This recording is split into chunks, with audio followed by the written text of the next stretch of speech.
CM Bhupendrabhai પટેલનો સરળ અને સૌમ્ય સ્વભાવ ફરી એક વખત સામે આવ્યો છે।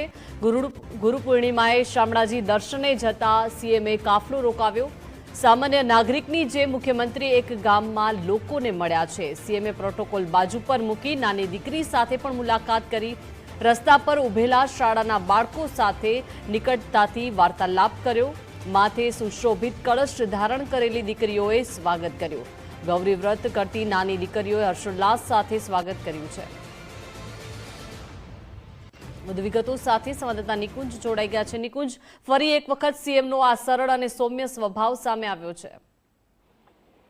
જે મુખ્યમંત્રી પોતાના સરળ સ્વભાવ માટે જાણીતા છે અને આજે તેઓ ગુરુ પૂર્ણિમા નિમિત્તે શામળાજી દર્શનાર્થે જઈ રહ્યા હતા અને તે દરમિયાન મુખ્યમંત્રી ભૂપેન્દ્ર પટેલે પોતાના તમામ એ પ્રોટોકોલ બાજુમાં રાખીને લુસડિયા જે ગામ શામળાજીથી વચ્ચે આવે છે ત્યાં તેઓ અચાનક ઉભા રહ્યા અને ગામના જે સામાન્ય નાગરિકો છે તેમની સાથે વાર્તાલાપ કર્યો।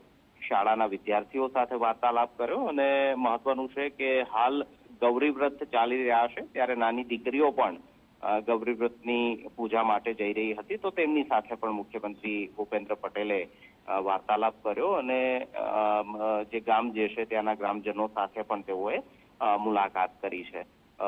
સરળ અને સૌમ્ય પ્રકૃતિ માટે જાણીતા મુખ્યમંત્રીનો આ સરળ સ્વભાવ ફરી એકવાર સામે આવ્યો છે ને સોશિયલ મીડિયામાં વિડીયો પણ સામે આવ્યો છે કે જેમાં મુખ્યમંત્રી તમામ પ્રોટોકોલ છોડીને પોતાનો સીએમ કાફલો એ ગામની અંદર અટકાવે છે અને સામાન્ય નાગરિકો સાથે વાર્તાલાપ કરે છે। જી નિકુંજ, આભાર વિગત સાથે જોડાયા તે બદલ।